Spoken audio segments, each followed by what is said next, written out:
Կերներ ես էլ եմ ողջունում բոլորին, ուզում եմ ասել, որ ինձ համար մեծ պատիվ եւ պատասխանատվություն է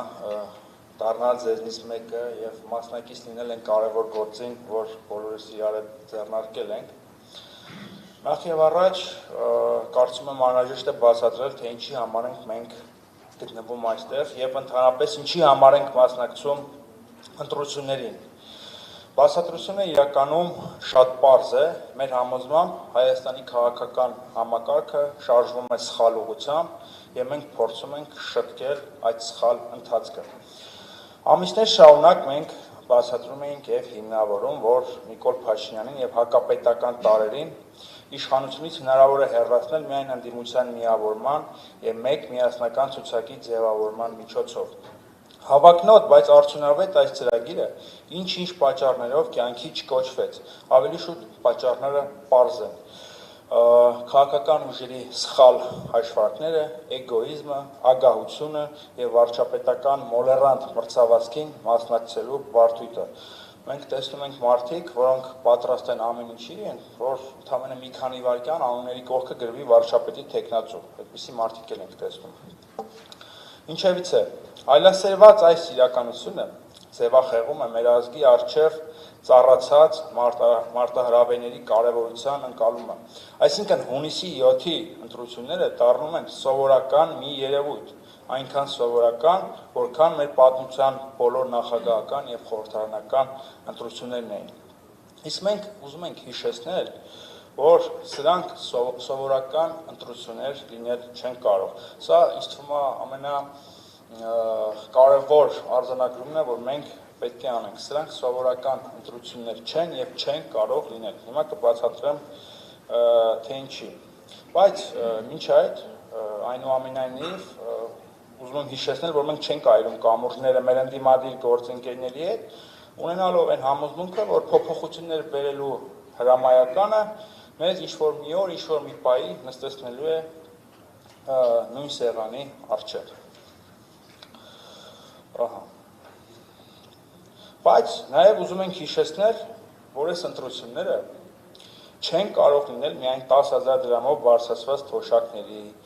300,000 աշխատատեղերի, տնտեսական բարեփոխումների, հարկերի, տիեզերական խոստումների, գործարաններ կառուցելու, սոցիալական պոպուլիզմի,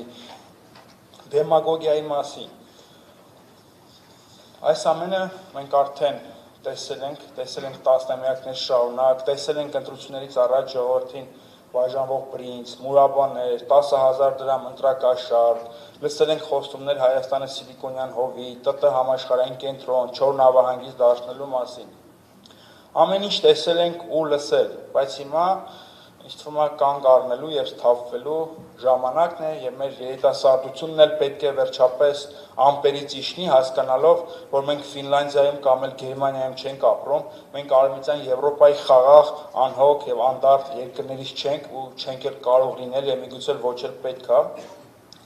Իհարկե հրաշալի է, երբ նստում ենք փիլիսոփայական դատողություններ ենք անում սոցիալական արդարության մասին, ցիտում ենք Ժան-Ժակ Ռուսոյին, Վոլտերին, խոսում ենք գերմանական ճարտարապետության եւ ինժեներական մտքի մասին, երազում ենք սկանդինավյան սոցիալիզմի մասին, բայց մի փոքրիկ նյուանս միշտ բաց ենք թողնում, որ Հայաստանը մի պետություն է, որի հարևանները նրան դիտարկում են որպես Արևմտյան Ադրբեջան։ Սա ամենակարևոր բանն է, որը շատ-շատերը չեն ուզում գիտակցել։ Իսկ ինչ է ասում Նիկոլ Փաշինյանը։ Իրանք խոստովանում են, որ իրանք տկար են ու անկարող,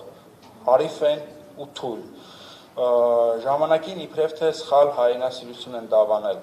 բայց հիմա խելքի են եկել ու փոխարենը փրկել են Հայաստանը, ազատագրվել ռուսներից եւ վերականգնել ինքնիշխանությունը։ Սա շատ մարդկության պատմությանը հայտնի կառույց է, լեգիտիմության խնդիր ունեցող իշխանությունները միշտ փորձում են վերարտադրվելու ինչ-որ այլընտրանքային աղբյուրներ գտնել, դիմելով ստի, մանիպուլյացիա եւ պոպուլիզմի օգնությանը։ Նիկոլ Փաշինյանը հասկանում է, որ ինքը տեղ չունի Երրորդ հանրապետությունում։ Ավելին ինքը հասկանում է, որ հայ ժողովրդի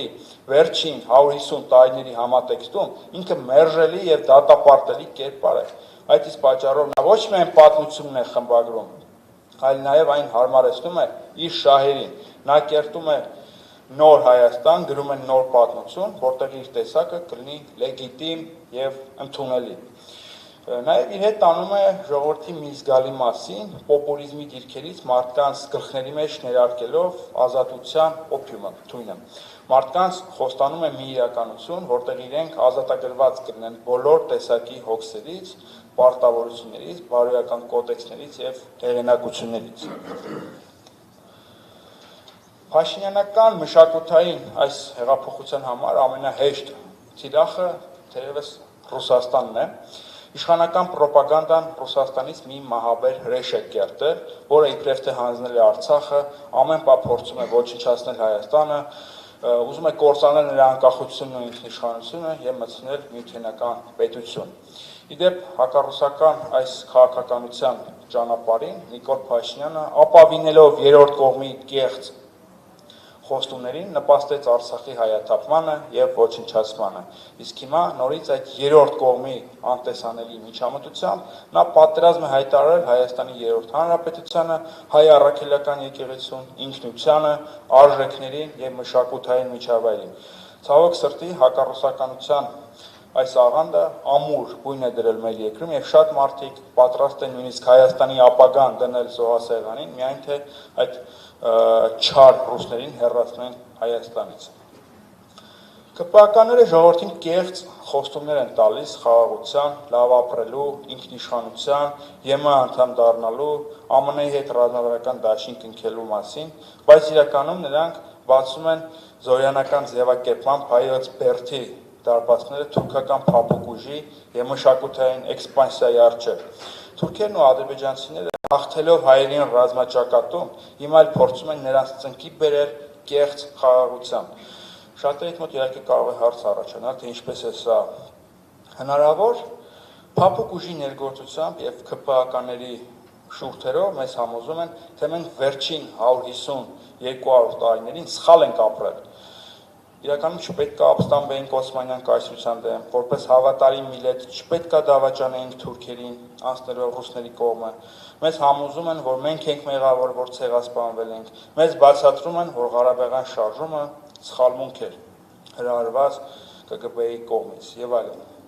Ահա թե ինչու ենք մենք ուզում մասնակցել ընտրություններին։ Ուզում ենք հիշեցնել, որ հունիսի 7-ը 10,000 դրամով բարձրացված թոշակների եւ 300,000 աշխատատեղերի մասին չէ։ Իրականում հունիսի 7-ը Հայաստանի որպես անկախ եւ ինքնիշխան պետություն լինել չլինելու մասին է։ Լինել չլինել չպետք չէ պատկերացնել որպես մեկ օրվա աղետ, այսօր կա, վաղը չկա։ Այդպես չի։ Անունով այն կարող է մնալ, բայց խոսքը անվան ձևական գոյության մասին չէ, այլ բովանդակության։ Բովանդակություն, որը փտում է, եւ հիմա մենք ինքներս մեզ պետք է հարցնենք, այս տարածքը մնալու է որպես հայերի պետություն, թե փոխակերպվելու է Արևմտյան Ադրբեջանի, կամ էլ թուրք, ադրբեջանական, ռուսական ազդեցության բաժանված գոտիների է բաժանվելու, որտեղ մնացած փոքրաթիվ հայ բնակչությունը կամ բնակչության միակ առաքելությունը լինելու է ազդեցության այդ գոտիների իրական տերերին սպասարկելը։ Սա է լինելու թուրքերի հետ այդքան երանելի ձեր առևտրի վերջաբանը։ Պուտինին հայոյելով, ասֆալտ անելով, կեղծ խաղաղության խոստումներով, թուրքերին միջանցք նվիրելով եւ ընդհանրապես այս կեղծ ակտիվիզմով Հայաստանը չի կարող ինքնիշխան լինել։ Ինքնիշխանությունը պետք է ամուր սյուներ ունենա։ Իմ համոզմամբ ամենաառանցքային սյունը մշակութային միջավայրն է, այսինքն մեր ինքնությունը, այսինքն այն ամենը, ինչը մեզ քաղաքական հայ է դարձնում եւ ստիպում ձգտելու ազատության եւ անկախության։ Քաղաքական հայի մշակութային միջավայրի կենտրոնում ցեղասպանության հիշողությունն է։ Ղարաբաղյան շարժումը որպես հայի պայքարի եւ դիմադրության խորհրդանիշ։ Հայ առաքելական եկեղեցին եւ նախնիների ավանդած արժեքները։ Եթե փլուզում ենք այս սյունը իր բոլոր տարերով, ապա ինքնիշխանությունը դատապարտում ենք ոչնչացման։ Քաղաքական ինքնիշխանություն չի կարող լինել, եթե չկա մշակութային ինքնիշխանություն։ Բարեկեցիկ կարելի է ապրել Բրյուսելում, խաղաղ եւ երջանիկ կարող են գտնվել, խաղաղ եւ երջանիկ կյանք կարող են գտնել Նյու Յորքում եւ Փարիզում։ Ասվածից հետևում է, որ Հայաստան անունով քաղաքական մարմինը չի կարող ապրել միայն բարեկեցության եւ երջանկության վրա խարսխվելով։ Այստեղ ապրելու եւ ստեղծագործելու շատ ավելի ազդեցիկ եւ ոգեղեն պատճառներ են անհրաժեշտ։ Ելնելով այս մարտահրավերներից եւ իրողություններից մենք հանրային պայմանագրի կամ դաշինքի մեր մոդելն ենք առաջարկում, հողմանելով անգլիացի խոշորագույն մտածող Էդմոնդ Բյորքին, որն է այդ մոդելը։ Համերաշխություն ոչ միայն այսօր ապրող մարդկանց միջև, այլ նաեւ մահացածների եւ բոլոր նրանց միջև, որոնք դեռևս չեն ծնվել։ Սա է մեր հանրային պայմանագրի մոդելը, հիմա ինձ թվում է պետք է բացատրես, թե սա ինչ է նշանակում։ Այսինքն ուրանալով ցեղասպանությունը, Ղարաբաղյան շարժումը, մենք չենք կարող հաշտ լինել անցյալի հետ, անցյալի հետ կոնֆլիկտ է առաջանում։ Չենք կարող համերաշխ լինել նաև ապագա դեռևս չծնված սերնդի հետ, նրանց թողնելով ավերակներ, կազմաքանդված Հայաստան եւ Ալիևյան սահմանադրություն։ Ապագա սերունդը մեզ հայոյելու է, եթե նրանց Ադրբեջան թողնենք։ Այդ իսկ պատճառով անհրաժեշտ է Բյորքյան այս ձևակերպմամբ համերաշխություն անցյալի, ներկայի եւ ապագայի միջև։ Համերաշխությունը չի կարող միայն սոցիալական արդարության վրա խարսխված լինել, նաեւ համերաշխության այս մոդելը կա, որը այս պահին մեզ ամենաշատն է պետք իմ համոզմամբ։ Իրականում սա չափազանց բարդ ճանապարհ է, որը ենթադրում է էվոլյուցիոն, աստիճանական զարգացման տրամաբանություն։ Մենք քաղաքական գործիչներս, ակտիվիստներս այս խնդիրը միայնակ չեն կարող լուծել եւ պարտավոր են դիմել հայ իրականության ամենաշարունակական չընդհատվող ինստիտուտի օգնությանը։ Խոսքը հայ առաքելական եկեղեցու մասին է։ Մենք առաջարկում ենք վերանայել հոգեվոր եւ աշխարհիկ իշխանությունների մասին մեր կարծրացած, բարդությունավորված պատկերացումները, մեծացնելով հայ առաքելական եկեղեցու դերը մեր հանրային կյանքում։ Կասկածի տակ չդնելով եկեղեցու եւ ամենայն հայոց կաթողիկոսի անկախությունը, նրանց մասնակից դարձնել մեր ազգային նոր ռենեսանսի գործին։ Դրա համար անհրաժեշտ է հայոց քրիստոնեությունը միահյուսել հայկական ժողովրդավարության հետ։ Եկեղեցու հայրերի աստվածաբանությունը ներդաշնակեցնել մեր լիբերալ քաղաքական փիլիսոփայության հետ։ Փորձել պահել ու զարգացնել այն ամենը, ինչը կենսունակ է եւ աստիճանաբար դուրս շպրտել անպետքն ու վնասարարը։ Մենք պետք է հասկանանք, որ հայ առաքելական եկեղեցին սովորական կրոնական կազմակերպություն չէ, որի միակ զբաղմունքը պատարագ մատուցելն է կամ աղոթելն է։ Հայ եկեղեցին Հարավային Կովկասում հայկական պետականություն ստեղծելու առաջնային եւ առանցքային դերակատարներից մեկն է, ինչը նրան փայատել է դարձնում Հայաստանի Հանրապետության։